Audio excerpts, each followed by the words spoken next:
Oke, balik lagi di Sindur Motovlog bersama gua Masno dan juga si Sentot. Oke, kali ini waduh, ada telepon lagi.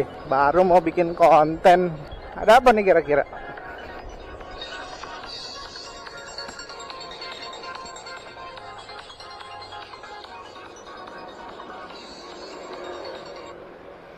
Halo? Halo? Halo? Kenapa? Ini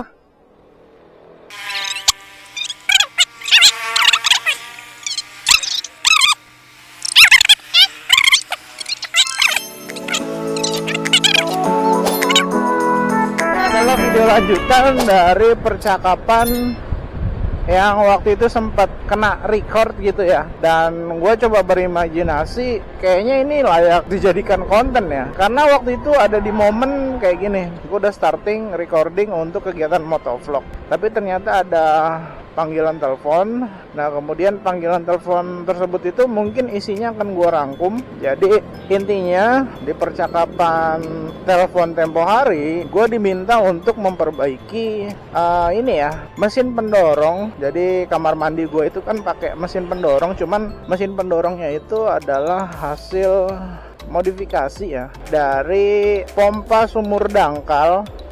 Pompa sumber dangkal yang dialih fungsikan menjadi mesin pendorong. Nah, kemudian gue budgeting, gue nggak terlalu menggunakan alat dan bahan yang cukup mahal, tapi gue lihat rekomendasi toko online dan yang menurut gue harganya itu masih worth it lah ya. Dari beberapa bahan yang udah coba gue masukkan ke keranjang belanja, ternyata gue coba kalkulasi biayanya kurang lebih 120 ribuan lah ya. Nggak sampai 120 ribu, tapi ya taruhlah di 120 ribu gitu, karena ada biaya ongkir dan biaya admin. Sebenarnya gue bisa manfaatin gratis ongkirnya, cuman ada beberapa bahan yang nggak dapat gitu gratis ongkirnya. Nah, makanya gue taruh lah budgeting gue 120 ribu. Jadi modal 120 ribu gue bisa modifikasi pompa pendorong ini supaya bekerja secara optimal. Jadi ini adalah pompa air sumur dangkal yang gue modifikasi untuk mendorong air, aliran-aliran yang ada di dalam rumah. Karena pompa air ini adalah pompa air dangkal, dan waktu itu gue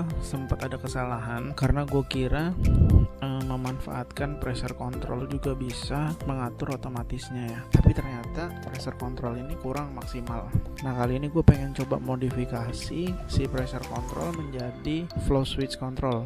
Karena gini, kalau di beberapa thread yang gue baca itu pakai pressure control itu masih memungkinkan jika sumber tandonnya itu langsung dialirkan ke sumber-sumber utama, artinya nggak dipecah cabang dulu nih.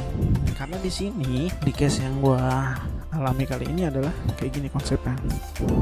Nah, di sini tuh ada dua aliran. Jadi kenapa dia tekor pressure-nya? Karena ada angin yang diperkirakan itu masuk nih dari aliran yang arahnya itu dari atas yang kalian lihat ini. Nah, ketika angin itu masuk, maka dia akan menyebabkan anomali tekanan yang ada di dalam aliran yang satunya, di aliran ini. Kemudian cara ngakalinnya tuh ada dua. Kemarin gue juga sempat baca thread lagi, menambahkan persen klep di bagian sebelum masuk ke dalam pompa air dangkalnya. Dan cara yang kedua, gue merubah konsep otomatisnya yang tadinya menggunakan pressure control menjadi flow switch control. Nah, sekarang coba gue pengen rubah di opsi yang kedua. Ini adalah aliran yang akan gue gunakan untuk meletakkan flow switch, tapi gue pengen coba lihat dulu artinya si flow switchnya itu bakal terlalu sensitif atau enggak, karena ini arahnya ke bawah. Kalau misalnya terlalu sensitif, nanti mungkin akan gue pindah ke bagian sini, kemudian dari sini baru ngalir ke aliran utama. Ya mungkin itu aja, nanti kita sambil ikutin gimana langkah-langkahnya dan alat-alat bahannya terus ya.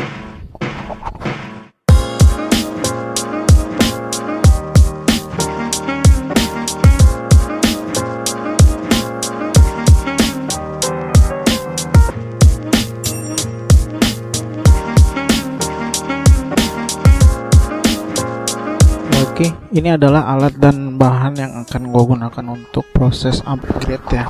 Proses upgrade pressure switch control menjadi airflow switch control. Nah, ini adalah bahan-bahan yang diperlukan, tapi ini semua gue dapatkan di marketplace ya. Gue nggak beli ke toko material karena kalau di toko material diperkirakan budgetnya itu bisa lebih lah. Nah, ini gue dapat di beberapa harga yang murah karena menyesuaikan kebutuhan. Yang pertama beli ini adalah flow switch controlnya.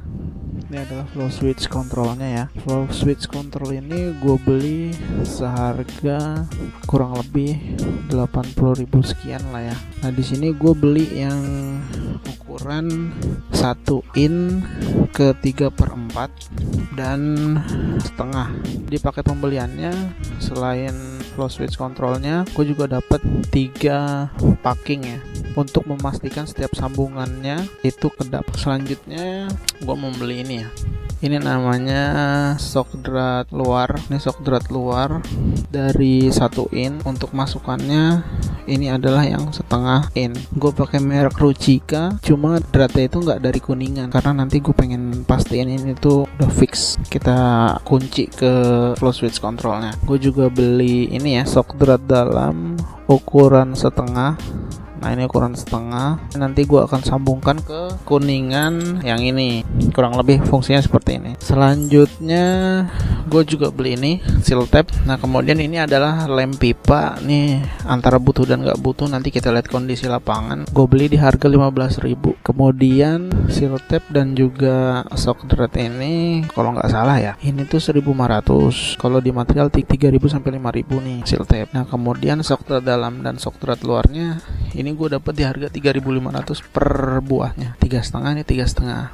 Nah, kalau yang Kuningan itu harganya lebih mahal. Satunya bisa 12.000. Ya karena gue butuhnya nggak dibongkar pasang, jadi gue beli yang biasa aja. Tinggal gue pastiin aja setiap drat cewekannya itu dimasukin ini seal tape yang rapat gitu. Ya mungkin itu dulu. Nanti kita lanjut lagi di proses pemasangannya.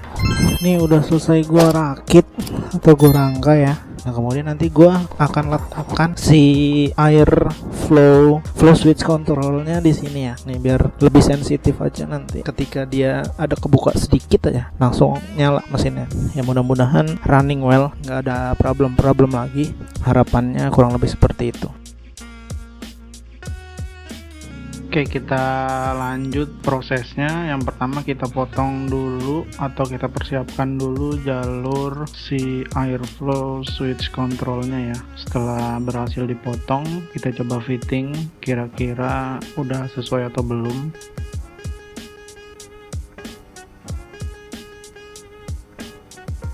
Nah, kemudian kita olesin lem peralonnya, baru kita lakukan instalasi airflow switch control.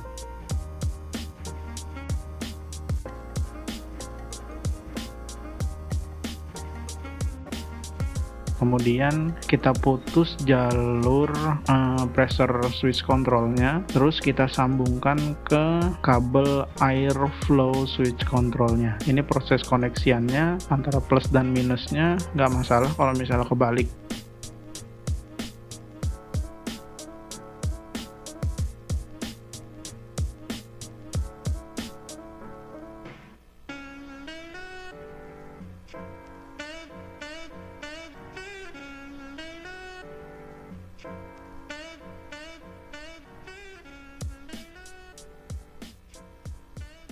Nah, ini gue coba tambahkan solasi bakar ya untuk sambungan otomatisnya. Nah, kemudian baru gue timpa lagi menggunakan solasi biasa. Kenapa gue pilih solasi bakar? Karena biar lebih kedap aja, biar lebih kedap dan bisa menahan air supaya nggak masuk ke dalam sambungan.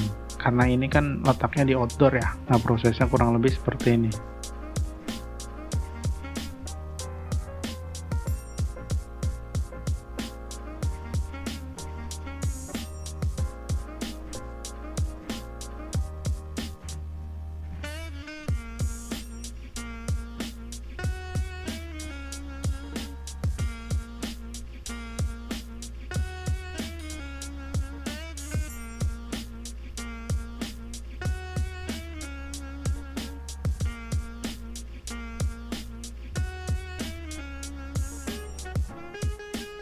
Nah ini kenapa gua double menggunakan solasi biasa supaya lebih safety aja.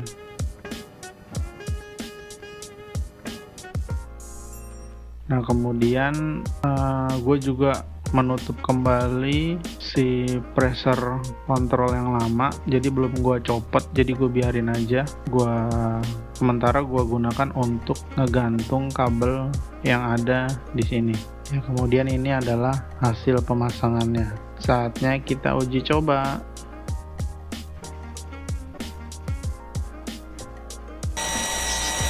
Kerannya matiin coba.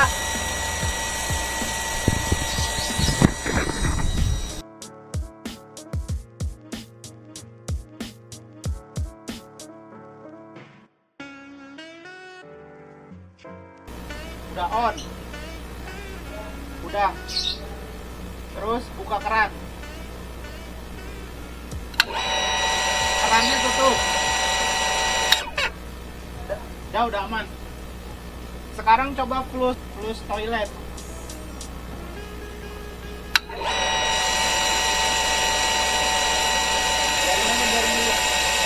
Toiletnya udah berhenti. Oh ya udah normal.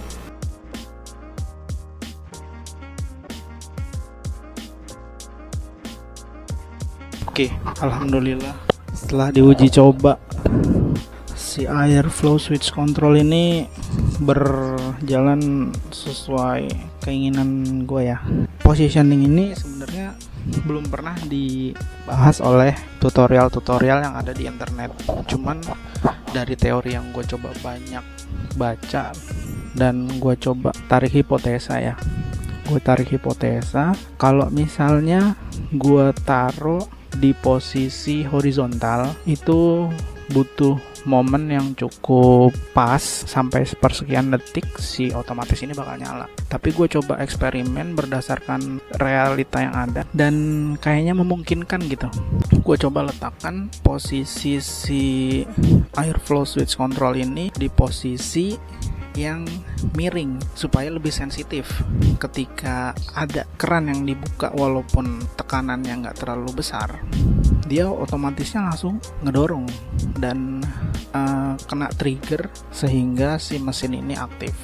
Nah itu mungkin hipotesa gue dari eksperimen yang gue lakukan kali ini. Kalau misalnya nanti bermanfaat dan teman-teman mau coba juga hal yang gue lakukan kali ini, silakan aja. Jadi positioningnya kurang lebih seperti ini ya. Gue letakkan di jalur yang agak miring supaya triggernya itu cepat, artinya momentumnya itu dapatnya itu cepet ya. Nah ini kurang lebih positioningnya seperti ini.